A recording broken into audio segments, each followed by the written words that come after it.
करते हैं तो what the TGA do? TGA क्या करता है? TGA measures the amount and the rate of weight, change of weight of a material with respect temperature और time in controlled environments. वहाँ पे क्या था, आपने उसी तरह हीट किया था, आपने उसमें आपने देखा था कि कितना वेट चेंज का आप इसमें देख रहे होते हो, उसमें आप देख रहे हो क्या मेल्टिंग आ रहा है और किस तरह से उसमें रेट हीटिंग और रेट ऑफ कूलिंग के बाद क्या आपका मेल्टिंग टेम्परेचर आ रहा है, हीट फ्लो और हीट कैपेसिटी के टर्म्स में। पीजी क्या करता है? वेट चेंज, मतलब आपने किसी को भी हीट किया सपोज 10 डिग्री से, और उसको आपने 400 डिग्री सेल्सियस तक हीट किया, उसके बाद आपने उसको कूल किया वहीं से वहीं तक।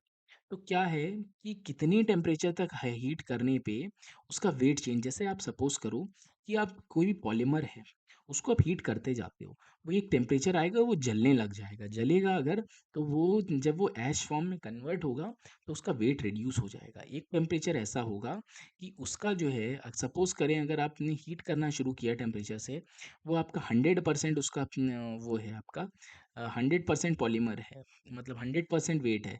बट धीरे धीरे जब जैसे आप टेम्परेचर बढ़ा रहे हो, आपका वेट जो है वो रिड्यूस होता चला जा रहा है। जब यहाँ से आपका ड्रास्टिक रिड्यूस आने लग जाएगा, ये कहा जाएगा the polymer is 100% degraded at that particular temperature, और वो जो टेम्परेचर होगा that will become the degradation temperature of that particular material और पॉलीमर या टेक्सटाइल फाइबर जो भी होगा, एज द केस में बी। आई थिंक ये चीज़ थोड़ी सी समझ में आ रही होगी। इसमें किस तरह से करते हैं, एक बैलेंस होता है auto sampler and thermocouple. Thermocouple का क्या काम होता है? थर्मोकपल ये दोनों का बीच में आपको एक बैलेंस बना करके रखता है। अच्छा, जो इंस्ट्रूमेंट यूज़ किया जाता है इसको थर्मो बैलेंस कहते हैं, और ये जो टेम्परेचर है वो 1000 डिग्री सेल्सियस तक मतलब बियर कर सकता है, क्योंकि ये क्वार्ट्ज मटेरियल का बना होता है।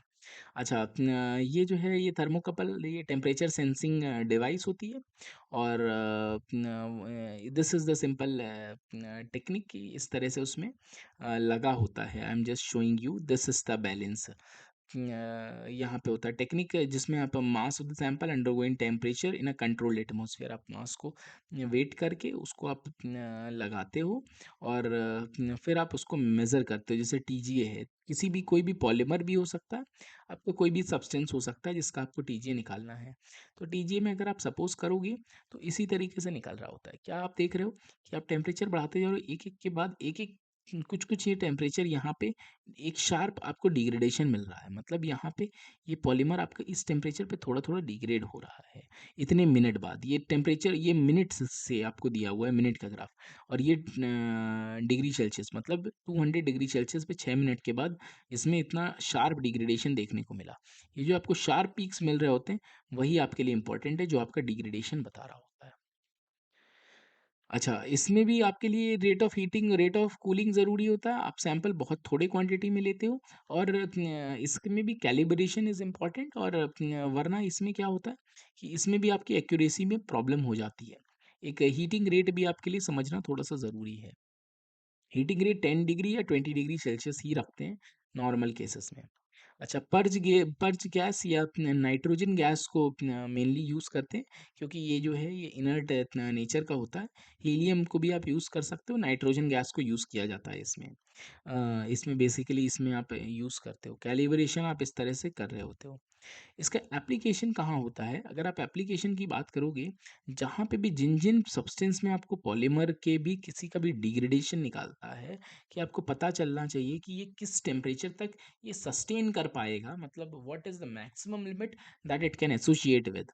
तो वहाँ पे आप उसको यूज़ कर रहे होते हो। टीजीए को। तो इसका बहुत अलग-अलग इंडस्ट्रीज़ में भी यूज़ है, और as far as textile fibre is concerned, तो जो भी कंपोज़िट एप्लीकेशन है, जो भी पॉलीमर्स के एप्लीकेशन है, वहाँ पर भी डीएससी और टीजीए का बहुत ज़्यादा एप्लीकेशन हो रहा होता है। तो दीज़ आर 2 एस्पेक्ट्स जिसमें आपको थोड़ा-सा बात करना होता है, और इसमें वेट लॉस को आप सबसे मेन चीज़ है, आप वेट लॉस को मेज़र करते हो, और कितना टेम्परेचर से आ रहा है, जो शार्प पीक्स होते हैं उससे आप बता रहे होते हो कि what is the value of this particular substance.